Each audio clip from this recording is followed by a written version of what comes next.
If you guys want one-on-one training, online training, or nutritional coaching, please head on over to my website, jpfitnesspro.com.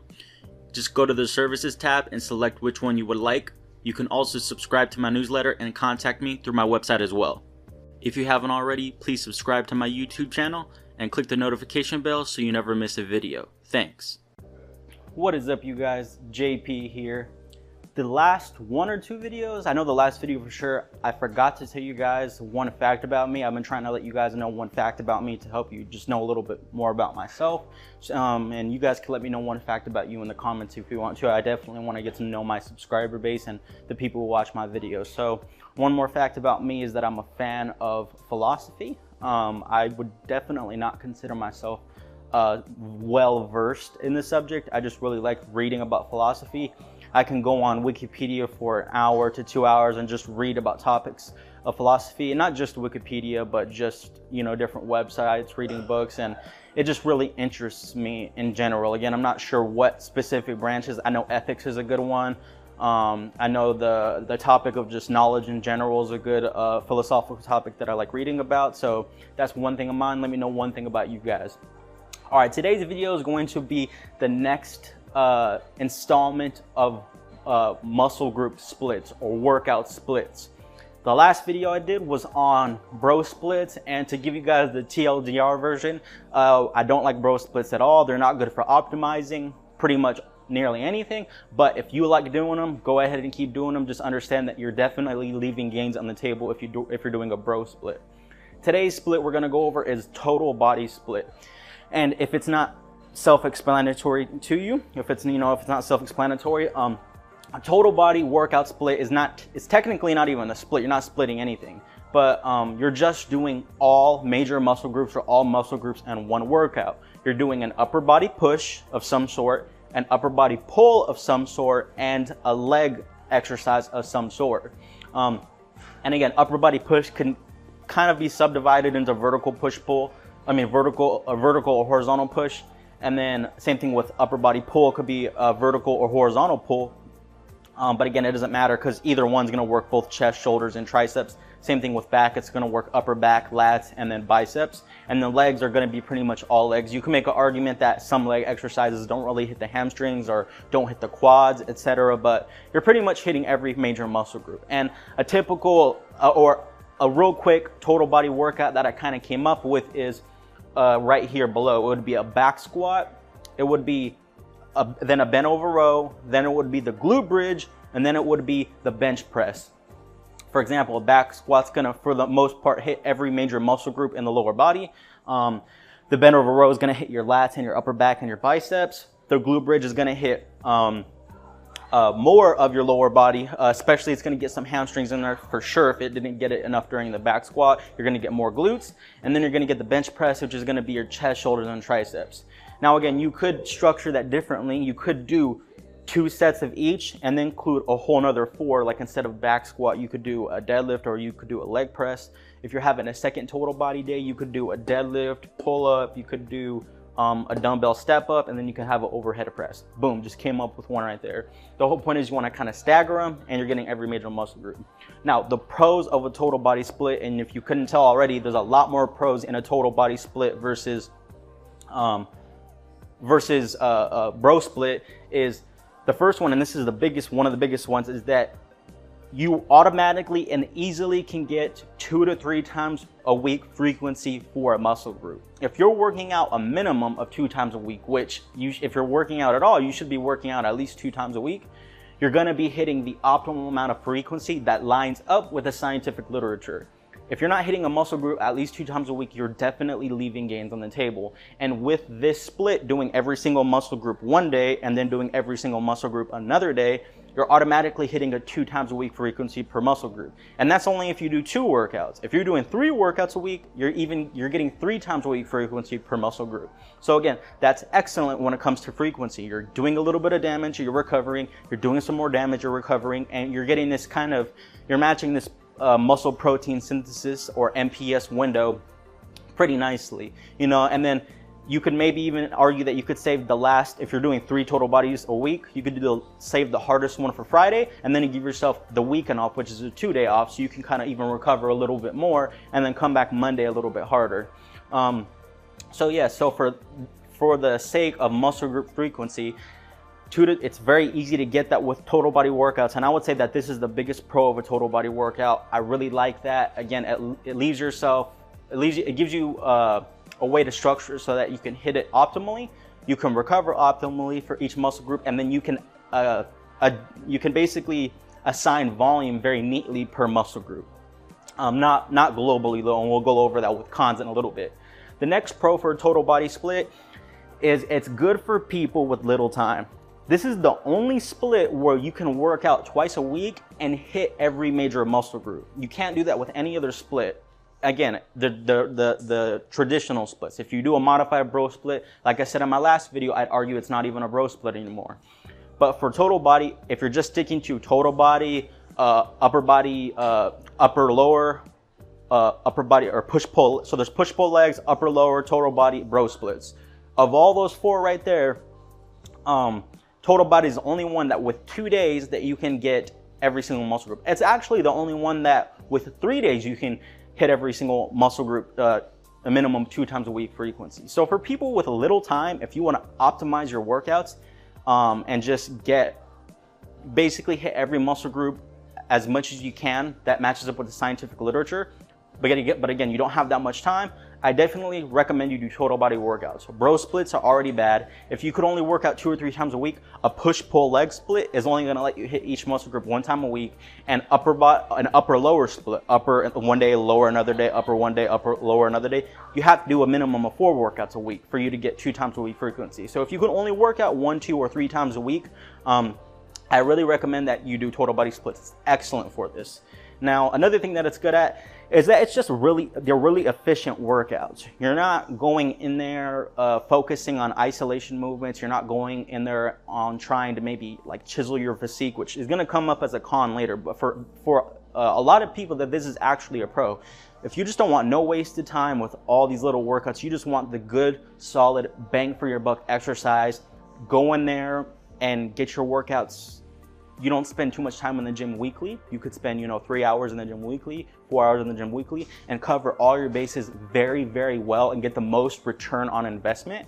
I think that's another good pro of total body workout. So this is very efficient, and you do bang for your buck exercises. I mean, look at these. These are all solid exercises that would be included in every single routine. A back squat, bent over row, glute bridge, bench press. I just think that it's good for that purpose. So those are the pros. The cons now.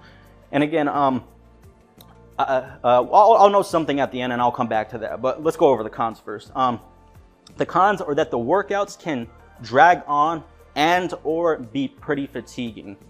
If you are someone who wants to do a decent amount of volume in one workout, and yes, I know that volume is ultimately calculated in weekly total volume. You don't look at just one workout's volume and say, well, that's low volume. You could have a low, medium volume workout, but then get high weekly volume because you're hitting a muscle group 3 times a week. But even then, I think that at very advanced levels, when you still do it like that, you account for the 3 times a week.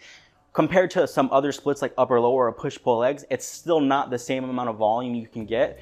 So if you're someone past the beginner stage or past the intermediate stage and you want decent amount of volume per workouts, per muscle group, it's gonna be kind of hard. And I'm not saying you can't do it. I'm definitely not saying you can't do it. Let's clear that right now. I'm saying that it's just gonna be pretty hard and they can drag on, because if you're doing compound movements, like these big compound movements, you should have decent rest periods. Let's just say you're doing a back squat and we have a 3-minute rest period or a 2-minute rest period, and we're assuming we're not even talking about heavier exercises, because if you're doing heavier exercises, you could have 4 or even 5-minute rest periods, depending on the individual. But assuming 3-minute rest periods, if you're doing, 3 sets, 3 sets, 3 sets, 3 sets, that's only 3 sets per muscle group for that workout. And 3 sets per muscle group per workout times, let's just assume you're doing the most is 3 times a week frequency, then that's 9 sets per muscle group per week. Like for example, take bench press, 3 sets on bench press. Then we have the next workout, we do 3 sets on overhead press. We count that as an upper body push. We'll just count that as chest and triceps too. I know it's chest, it's not as much as delts, but it does, recruit chest musculature. And then the last exercise on the third day would be a dip. So that's another upper body push. So you're getting 9 sets per week, but the scientific literature is very clear on this, that if you want to optimize gains and hypertrophy, you need 10 plus sets per week per muscle group. So someone could argue that you just say, well, then just do 4 sets each workout, or just make one workout where there are 4. That's fine, but again, that's just the bottom limit for optimizing it. Some evidence has showed that even some people respond better to even more volume. So if you try something ridiculous like 5 sets, 5 sets, 5 sets, 5 sets, which in some cases you could require if you were to have more workout days, but since you're doing total body, you can't really do too many workout days, which I'll go into a little bit. So what I'm trying to say is that essentially, if you're trying to get a decent amount of volume each workout to have a good large amount of total volume for the week, because you're an advanced athlete, it may just be too fatiguing on those days, because you have so many compound movements that you're doing. By these last couple sets of compound movements, you might just be so fatigued because you have another compound, another compound, another compound. And again, this is a very conservative little workout that I made. Some people, if you're trying to push the limits, I would argue that total bodies can really leave you banged up, and there's no evidence for this, but anecdotally it may, or from a more rational point of view, it may increase your injury risk. Because if you're already fatigued from all these compound movements, and then you have more compound movements to do, it may just leave you kind of just dead tired. So for people who don't like doing that, having a ton of compound movements on one day, or if you like having high volume workouts or long workouts, but you don't want to do all these compounds, that is definitely something to note, and I would consider a con.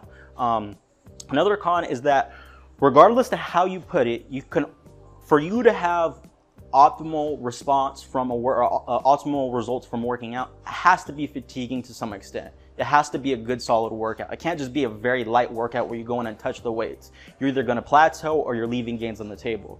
So considering it has to be a good solid workout, you could essentially only have 3.5 workouts a week that are very challenging workouts. I say 3.5 because if you do them every other day, 1 week will be 3 workouts, 1 week will be 4, the next week will be 3, the next week will be 4, which is about 3.5 workouts per week. It's 3 and 4, 3 and 4 really. But you can only work out 3 or 4 times a week for total body workouts, because you don't want to do another total body workout the next day just as challenging. Now I mentioned this because some people might say, well, you could do 4 workouts. Yes, but that 4th workout has to be, if you're doing 4 workouts a week and you're not staggering it properly, there's going to be a point where if you do 4 total body workouts every single week, you're going to have to do workouts back to back. And one of those workouts is going to have to be a light workout that's not really challenging, which I wouldn't even consider a workout that's going to give you a growth response from it. It could be like a technique day, but it's not going to give you like a hypertrophic response from it, you know? So because basically you can only get 3 solid hard workouts a week, or 3.5. I'd argue that depending on the athlete or depending on the person that we're talking to, it just might not be optimal. Like essentially someone for like a bodybuilder who's going to have who's going to want some good compounds, that's going to want definitely some isolation movements in their workouts too, that's going to want a lot of total daily volume and a lot of weekly volume, especially depending on what block of their mesocycle that they're in, that just 3.5 workouts is just not enough. So not so much for powerlifters, this point's not so much there, but for bodybuilders, definitely, I just don't think that 3 solid workouts is enough to optimize gains, and that's just from my point of view. So I would, depending on the athlete, maybe even some powerlifter stance too, because I could probably structure, in my opinion, I feel comfortable and better structuring maybe an upper lower 6 times a week workout program for an advanced powerlifter than I would a total body workout. To me, I'd have a better success with the former. So again, depending on the athlete, three solid workouts is not enough in my opinion. And the last one is, it kind of ties off the first one, is you have less room to work with for isolation movements, for ISOs. Because you have all these compound movements, and the compound movements are the big bang for your buck exercises, you want to get as much return on your investment. If you're only doing 3.5 workouts max a week, assuming you could be the people with no time and you're only working out 2 times a week. If you're working out 2 times a week, you don't want to spend most of your time doing isolations because they don't just get enough total volume in there. You want to hit as much musculature as you can per exercise because you're only working out twice a week. You know, if you did two total body workouts and all your exercises were isolations, you'd 100% be leaving gains on the table, or you'd be working out for like 4 hours because you'd trying to hit every single muscle group. So you're definitely going to want your workouts being compound movements, but because they're all compound movements and you're trying to get the most bang for your buck, you're not leaving yourself room to kind of chisel your physique and kind of sculpt your physique and leave room for those isolation movements. So for example, you may not have enough time to do, you know, because you're doing so many compounds, you may not have enough time to hit your traps or your calves, or you know, maybe hit that external rotator work, which is very good. You want to do external rotators or do all these little things. Like, you know, there's so many good exercises I can include for physique development and just creating a healthier you that you might not be able to fit into it, or you're going to be leaving something out somewhere. So I just don't think that it leaves room to work with isolation movements or to be very nitpicky about your body. You can't be nitpicky. You have to do the biggest bang for your buck exercises and cover the most ground with the least amount of exercises. Now, some of these points can just be countered by saying, well, I'll just do a workout that's 3 or 4 hours long, which again, that's not practical though. No one has time to do all of these, then to do a core workout, then to do calves, then to do your face pulls, then to do another external rotation exercise, then to do a mobility routine. And then is that even enough for the compounds? And then you got to do arms on top of that. And then you got to do your lateral raises. And no one has time to do 40 to 50 sets in one workout. You know, it's just not practical. So I think that with total body, depending on the person, you know, it's just not maybe the most best split, but and that's my last point, was that it's just, again, you have to focus on the main compounds. You might not have enough time or room to work with isolation movements. Now, one thing that I have to note is that I can still, despite these cons, total body is not like bro splits. I can still structure a good total body workout program, a good one, even a great one for advanced powerlifters or advanced bodybuilders. You can still do it. There's rooms, you have to give somewhere, but you can still do it. I'm just saying that for some of these instances, total body is not the best split. It could still be a good split, but it's not the best split. If you guys have any questions, comments, leave them down below. I'll see you guys in the next video. Peace.